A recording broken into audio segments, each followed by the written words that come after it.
Persebaya sendiri sudah merasakan bagaimana sorone di Pulau Soro PSSI. Sorone di Pulau Soro. Di Pulau Soro PSSI waktu dualisme dahulu kan. Nah, dari awal ini kan Persebaya dan Bonek tegas ngotot untuk menolak Liga 1 dilanjutkan. Kenapa Persebaya dan Bonek ngotot dari awal? Cak Bimo? Ya karena semuanya ngelihat faktor kesehatan atau nyawa lebih utama ya. Satu itu. Yang kedua pasti duit kalau dari klub. Duit. Faktor ekonomi pasti menjadi setelah nomor kesehatan dan lain-lain. Karena bagaimanapun sangat-sangat berat untuk mengikuti kompetisi saat ini. Karena pemasukan juga enggak. Pemasukan nggak ada dan kabarnya atau mungkin ya kita ngelihat orang luar ya.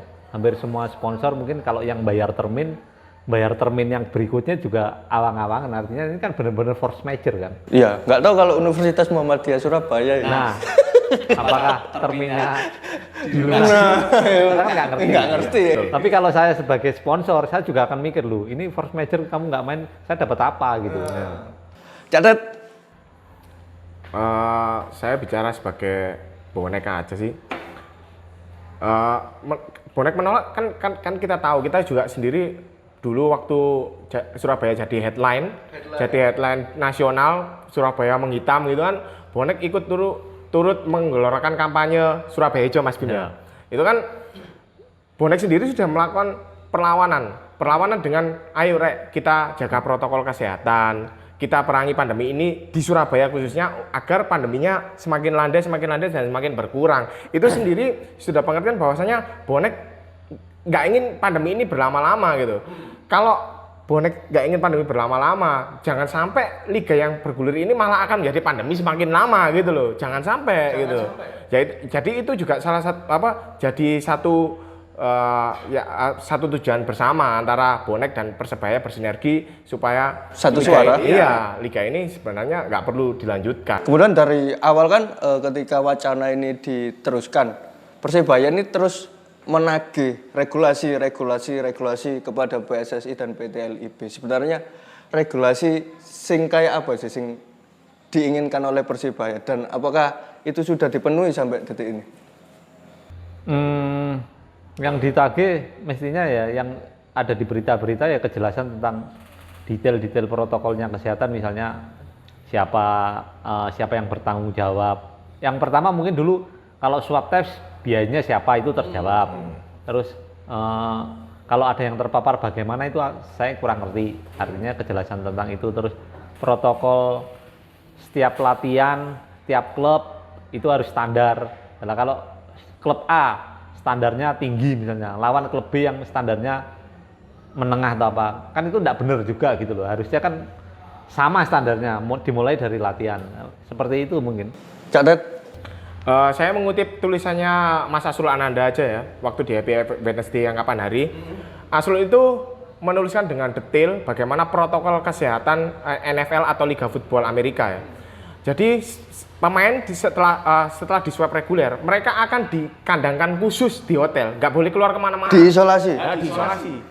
Bandingkan dengan para pemain di klub-klub kita, setelah di swab mereka bisa melakukan aktivitas apapun, ya nang pasar, ya iso camping, mungkin bisa mereka keluyuran, nah itu kan juga itu hal-hal yang sebenarnya justru melanggar prinsip protokol kesehatan sendiri gitu. Zlatan Ibrahimovic itu contohnya, kemarin dia di swab negatif, sekarang dia di swab positif gitu.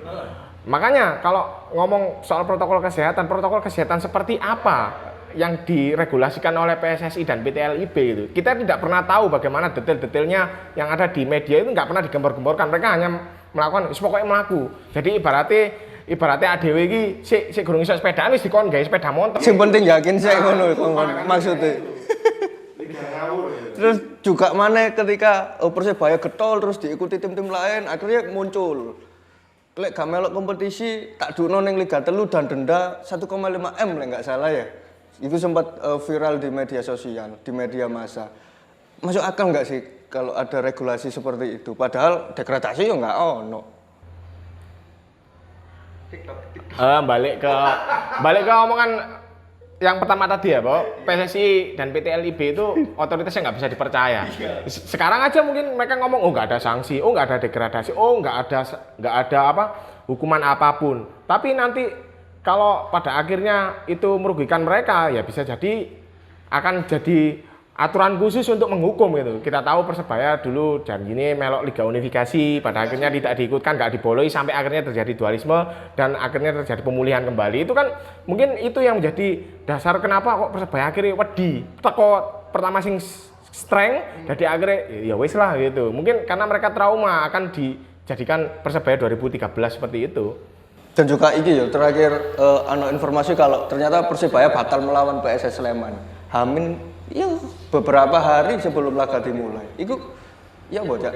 Itu Indonesia. Indonesia. Ya. Itu sangat Indonesia. Indonesia. Artinya terutama di PSSI sama operator liga ya. Sudah tidak masuk akal lah.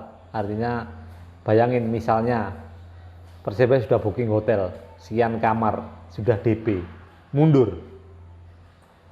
Mau berangkat tetap baru main tanggal 4 katakanlah. Biaya lagi. Siapa yang mau nanggung?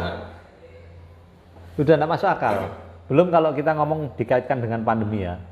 Semua yang baca, semua awal-awal tingkatkan imun dan lain-lain. Sekarang bayangin, main di Pamekasan habis itu away misalnya ke Yogyakarta atau ke Bandung. Harus pakai darat. Bayangkan.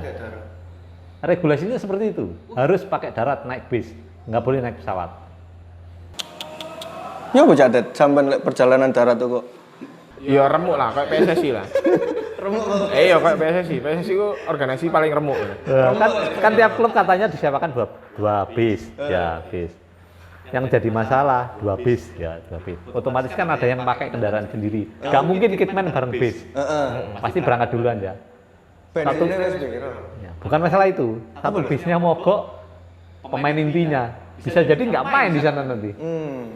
Ada kendala kayak ngono. Masuk akal sampai mikir sakmono, sampai mogok-mogok bareng. Detail yang seperti itu memang seringkali memang diabaikan PSSI. Jadi mereka PSSI itu sebenarnya visi misinya itu kayak liga luar.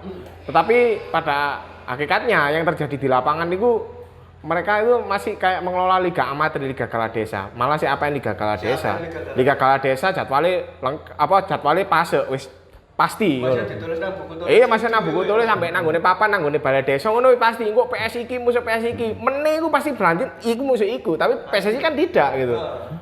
Jadi itu amburadulnya PSSI dalam mengelola liga yang katanya extraordinary ini, ya extraordinary ini apa? Ya ini ketidakteraturan ini extraordinary-nya.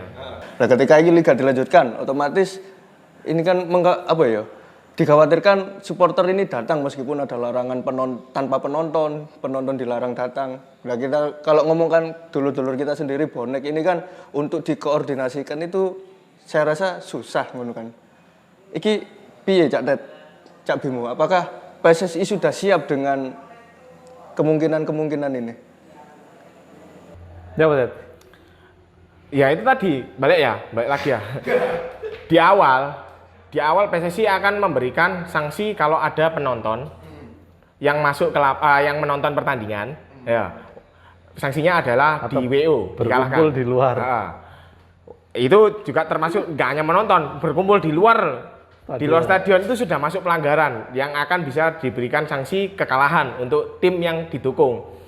Tapi di akhir-akhir mereka membantahnya gitu, walaupun bantahnya belum masuk ke aturan baku, masih cuma omongannya seorang Yunus Nusi gitu. Ya kalau sekarang mereka mengatakan boleh, nanti kalau mereka berpikir bahwasanya itu bisa mendatangkan keuntungan, bisa mendatangkan sanksi atau apa, itu bisa jadi bumerang buat supporter itu sendiri. Belum lagi masalah lain yang pasti adalah takutnya akan menjadi klaster baru untuk daerah yang dituju, kan kasihan.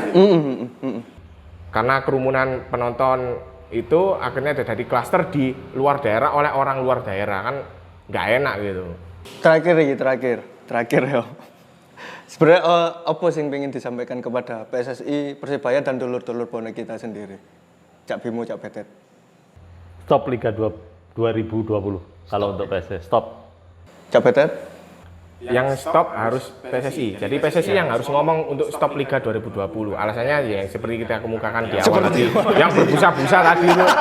Kenapa harus PSSI yang bilang? Kalau PSSI sudah mengatakan stop, PT LIG tidak akan bisa gerak. Kalau PT LIG sudah bisa gerak, klub akhirnya manut. Kalau klub manut, supporter klub nonton dulu.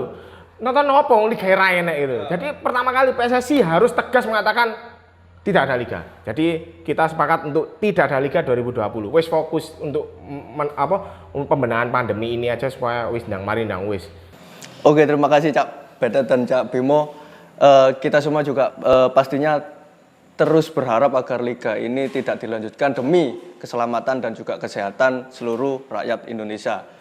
Buat teman-teman, ojo lali didelok di kanal YouTube UM Surabaya episode-episode dari Green Voice Podcast yang ini dimana disupport oleh Universitas Muhammadiyah Surabaya. Sekian saja dari saya, mohon maaf bila ada salah kata dan kekeliruan. Saya Rify Alawi. Saya Bimo.